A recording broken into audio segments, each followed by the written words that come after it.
चुनाव सिर्फ चुनाव नहीं है, ये हमारी आजादी की लड़ाई है साथियों। आज जिस तरीके से देश में अराजकता फैलाया गया है, इसके लिए ये हम सभी का कर्तव्य बनता है कि हमें लड़ाई लड़ना चाहिए।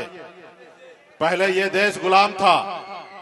आपके पूर्वज, हमारे पूर्वज ने पौने 200 साल संघर्ष किया, तब जाके देश आजाद हुआ। और फिर बाबा साहब भीमराव अम्बेडकर ने हमें एक संविधान बना के दिया, देश हमारा लोकतांत्रिक हुआ। और हमारे पूर्वज इसलिए बलिदान दिए क्योंकि हमारे आने वाला पीढ़ी जो है वो सर उठा के जिए, इसलिए हमारे पूर्वज ने बलिदान दिया, तब जाके देश आजाद हुआ। ये देश आपका है साथियों, किसी का जागीर नहीं है, ये देश आपका और हमारा है साथियों।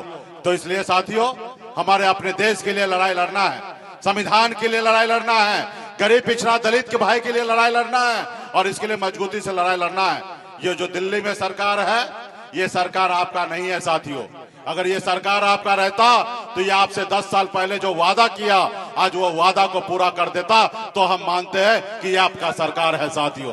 आपने देखा 2014 में एक नेता आए और हिटलर जैसे अपने देश में वादा किए थे, उसी तरीके से हमारे देश में एक नेता आए, वादा किए। वादा क्या किए? वादा किए कि भाई हमको सरकार में लाओ, हर साल 2 करोड़ युवा को नौकरी देंगे। आपको लगा कि हम बेरोजगार हैं, हम मोदी जी को लाएंगे तो हमको नौकरी मिलेगा। आप उनके झांसा में आ गए और फिर उन्होंने कहा हम आपके अच्छे दिन लाएंगे, विदेश में काला धन है उसको लाएंगे और किसी के खाते में दे देंगे। उन्होंने कहा कि जितना भी देश में किसान है उसका आमदनी दुगुना करेंगे, लेकिन हम लोग उसके बातों में आ गए। लेकिन परिणाम क्या हुआ?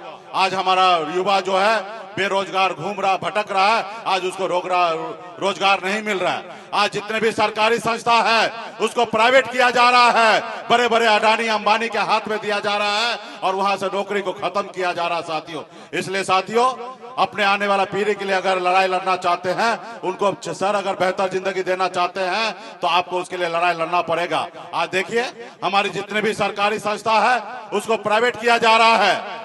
आपने आपको जानकारी होगा, मोदी जी एक अग्निवीर योजना लाए थे। आज मोदी जी का 75 साल पूरा हो गया है, उसके बाद भी देश के जनता से एक बार मौका मांग रहे हैं। वो कह रहे हैं कि हमको एक बार मौका दो, फिर हम तीसरी बार प्रधानमंत्री बनना चाहते हैं। आप बताइए उनके अग्निवीर योजना में क्या है कि 4 साल में आपका रिटायरमेंट हो जाएगा, यानी कि 18 साल में आवेदन कीजिए, नौकरी में आइए और 22 साल में आप रिटायर हो जाइएगा, यानी कि सिर्फ 4 साल। आप बताइए हमारा देश का युवा जो अपनी जान देने के लिए सरहद पे जाने के लिए तैयार है, उसको सिर्फ 4 साल में रिटायर कर रहा है।